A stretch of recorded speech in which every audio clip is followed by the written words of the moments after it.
narasumber dan wartawan, atau atas nama kemanusiaan aku ingin memberikan buku ini untuk nggak usah begini. Makasih ya. Jadi ketika aku pensiun di Reuters, hari terakhir udah tanda tangan, bosku datang terus dia bilang, Bea, kamu tak kontrak setahun ya. Aku lupa setahun apa 2 tahun untuk membantu Willy. Willy itu penggantiku. Pas aku bilang no, thank you Mas Ut. Aku bilang it's enough for me di Reuters. Ada 2 hal aku nggak mau meneruskan karena buat aku udah cukup di Reuters. Terakhir itu aku hampir kena PTSD yang kedua, jadi aku memutuskan nggak ke Reuters. Yang kedua, nggak lagi di media. Yang kedua, dalam perjalanan di Reuters itu, Reuters memperkenalkan dunia digital sebagai pengganti koran. Itu 2010, mereka bilang itu. Dan mereka bilang kalian harus belajar dari iPad, iPhone, dan Android. Jadi biro-biro itu semua dikirimin iPad. Pada saat itu tuh iPad cukup mahal. Jadi satu biro ada satu iPad untuk kita belajar. Bergulir waktu kita dibilang kalian harus memprioritaskan pelanggan online, nggak lagi print. Jadi tenggat waktu, deadline yang sore itu dihilangkan. Jam berapapun kalian bisa dapat foto, saat itu juga harus dikirim. Gitu. Nah, terus dalam perjalanan waktu, aku pernah, ya pokoknya kita dipush untuk bisa menulis, untuk bisa pitching, mengusulkan sebuah cerita, foto story. Dan dalam setahun itu kemudian ada kewajiban fotografer masing-masing harus bikin 4 foto story.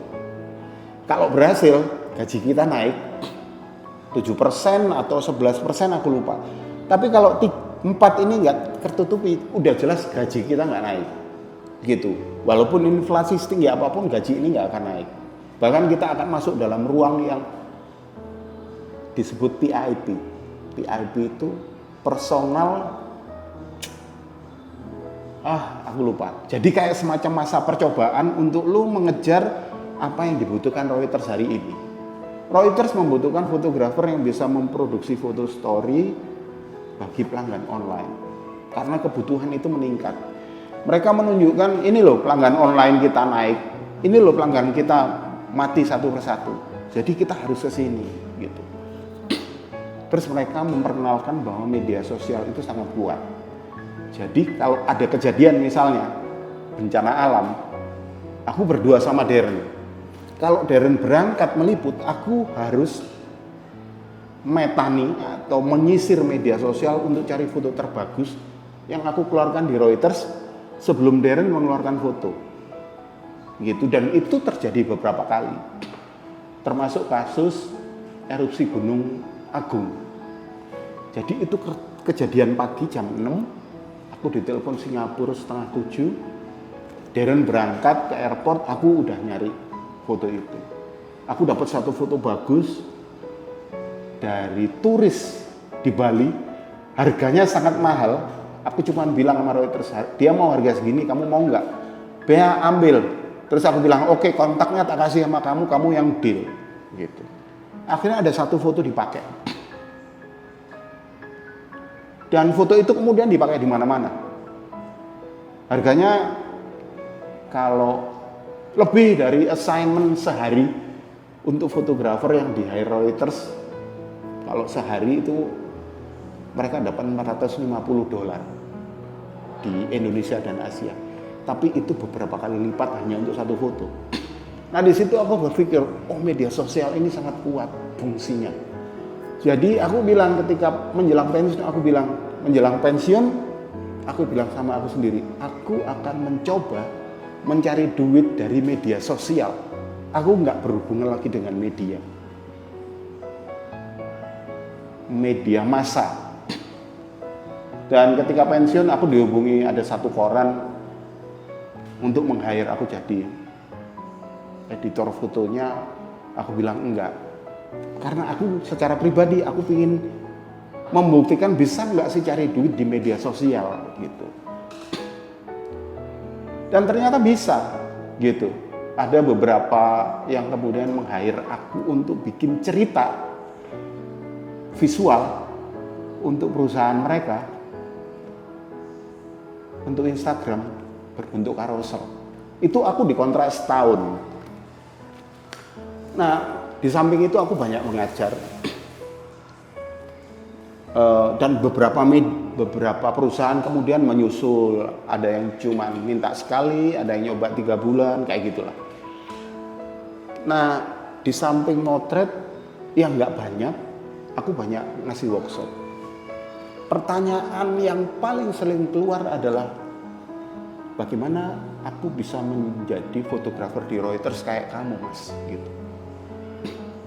Buat mereka keren kerja di publikasi internasional. Kalau aku ingin kerja menjadi fotojurnalis, aku harus mulai dari mana? Itu pertanyaan yang paling banyak. Setiap aku ngasih workshop pasti ada pertanyaan itu keluar. Nah, menjawabnya itu nggak bisa singkat. Kemudian aku bilang, oh ini akan jadi bahan buku. Karena aku memang ketika pensiun aku bercita-cita bikin buku. Bahkan aku ikut workshop GFest, buku ini workshop yang diampu oleh Teun van der Heyden dan istrinya. Aku ikut workshopnya tentang membuat buku 5 hari nonstop dari pagi jam 9 sampai jam sore. Seperti sebuah film. Itu keluar ruangan workshop kepala kayak mau kebakar gitu karena capeknya. Nah, cuman aku belum menemukan ketika ikut workshop itu. Teun bilang, fotomu sangat kuat. Tapi dari foto-foto yang kamu bawa ini, aku bawa 400 lembar print. Aku tidak menemukan benang merah. Dia bilang, membuat buku itu seperti membuat album CD, seperti membuat album kaset, seperti membuat sebuah film. Satu package itu bercerita tentang satu hal. Kamu harus menemukan satu hal itu sebelum kamu bisa merangkai foto-foto kamu. Jadi dari 12 peserta itu semua jadi buku, punyaku hanya jadi dummy karena belum bisa menemukan benang merahnya. Gitu. Ketika jadi, aku lihat, aku bilang di Teun, apa yang kamu rasa, kata Teun? Aku cuma merasa bahwa buku ini hanya menunjukkan kepada orang lain, aku pernah motret ini, aku pernah motret itu di sana, aku pernah tapi nggak ada ceritanya. Dia bilang, exactly.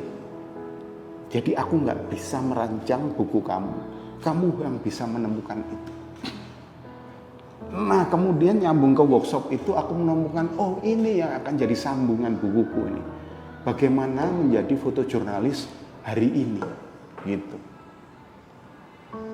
Dan kemudian intinya itu aku susun berdasarkan pengalamanku, aku membuat mapping menjadi fotojurnalis hari ini itu ada di sini. Sementara kita ada di sini. Apa pengetahuan yang harus kita punya? Itu menjadi cerita dalam bukuku. Jadi mapping itu aku bagi menjadi 12 cerita yang isinya lu harus punya ini nih. Lu harus punya konsistensi. Terus lu harus bisa melihat, punya perkiraan melihat ke depan apa yang dibutuhkan kayak gitu. Tapi aku nggak mungkin bilang kamu harus punya konsistensi. Nggak akan masuk konteksnya dalam kepala anak-anak teman-teman itu. Gitu. Jadi aku membuka sebuah prolog, sebuah cerita. Kemudian aku masuk dalam 12 cerita yang untuk menceritakan kalau lu mau jadi fotojurnalis lu harus tahu ini. Dan menjadi sebuah, dan kemudian satu bagian penutup. Penutup itu aku ambil dari survei yang dilakukan oleh Reuters setiap tahun bersama dengan Oxford University. Sebetulnya dipublish secara online dan semua orang bisa melihat. Epilog bagian akhir itu aku menjelaskan tentang itu, survei Reuters yang dilakukan bersama Oxford University. Karena itu sangat relate dengan fotojurnalis hari ini. Di situ dijelaskan tentang hubungan apa perbedaan media dulu dan media hari ini, apa kebutuhannya, bagaimana berita disebarkan hari ini itu 70% ditangkap oleh audiens lewat media sosial. Bagaimana kekuatan media sosial, bagaimana kita berkomunikasi hari ini, dan bagaimana terutama bisnis media berjalan hari ini. Sangat berbeda bisnis media hari ini dan media dulu ketika aku belajar memotret dan masuk di media. Nah, itu yang aku jelaskan. Nah, aku berharap dari buku ini orang tahu apa yang harus dia pelajari, bagaimana dia mapping ke depannya. Dia harus melihat dua hal, media sosial dan media mainstream, koran, majalah, apakah akan tetap bertahan kayak gitu. Dan dia tidak harus mencari pekerjaan di media mainstream. Karena di media sosial, di sini duit bisnis komunikasi terbesar itu justru ada di sini. Itu aku tutup dalam bentuk dia epilog dalam buku ini. Jadi ya itu isinya buku. Kalau kamu pengen jadi fotojurnalis hari ini, bacalah ini, gitu. Buat aku, kemudian setelah selesai aku baca, aku kayak bikin skripsi ini. Gitu. Jadi aku, kalau buat aku personal, aku menyatakan ini skripsiku soal fotojurnalis hari ini. Benar atau salah, waktu yang akan membuktikan, gitu. Kira-kira kayak gitu. Jadi buatku ini ya, ini skripsiku nih. Gitu.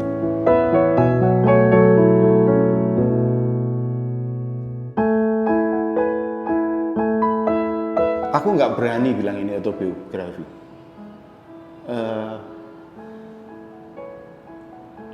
Ketika menyusun, aku tidak menyusun berdasarkan apa-apa yang harus dituliskan dalam autobiografi.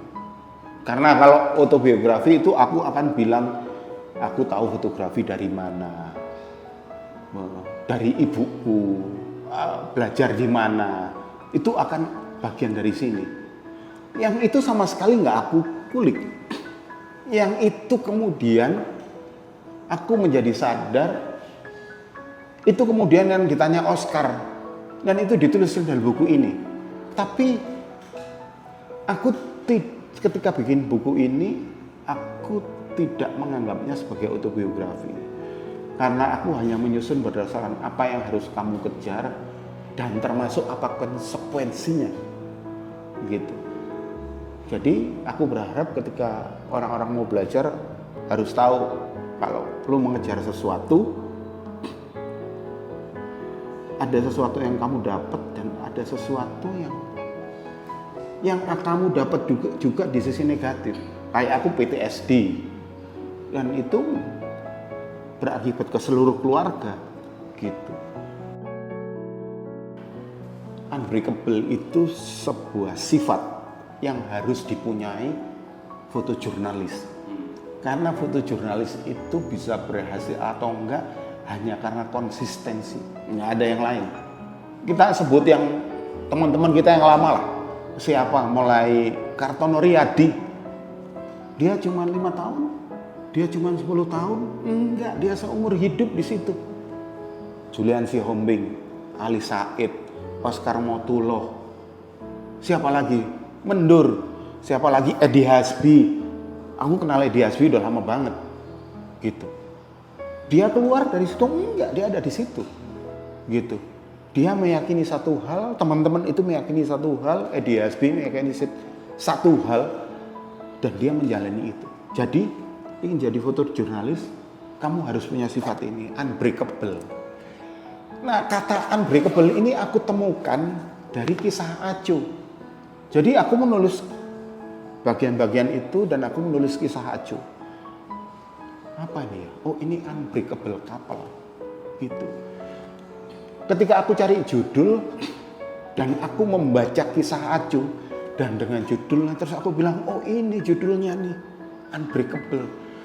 Seperti apa yang dilakukan Awi dan Acu setelah toko mereka dibakar habis dan rata dengan tanah. Kemudian mereka bisa membayar hutangnya yang sangat banyak dari untung yang hanya belasan ribu rupiah mungkin setiap bulan. Dan sekarang toko itu berdiri lagi. Gitu. Kenapa? Mereka unbreakable couple. Walaupun Awi yang laki-laki udah meninggal, Acu meneruskannya. Gitu. Unbreakable itu sifat mereka berdua, dan aku merefer, oh kalau kamu pengen jadi fotojurnalis yang bener, ya kamu harus punya sifat ini, unbreakable. Aku jadikan judul di sini. Walaupun ini berbahasa Inggris, buku ini berbahasa Indonesia, aku bilang, oh enggak, sekarang bahasa Indonesia, bahasa Inggris orang udah paham. Jadi aku dengan amat yakin memberi judul yang ke-Inggris-Inggrisan ini buat buku berbahasa Indonesia. Gitu.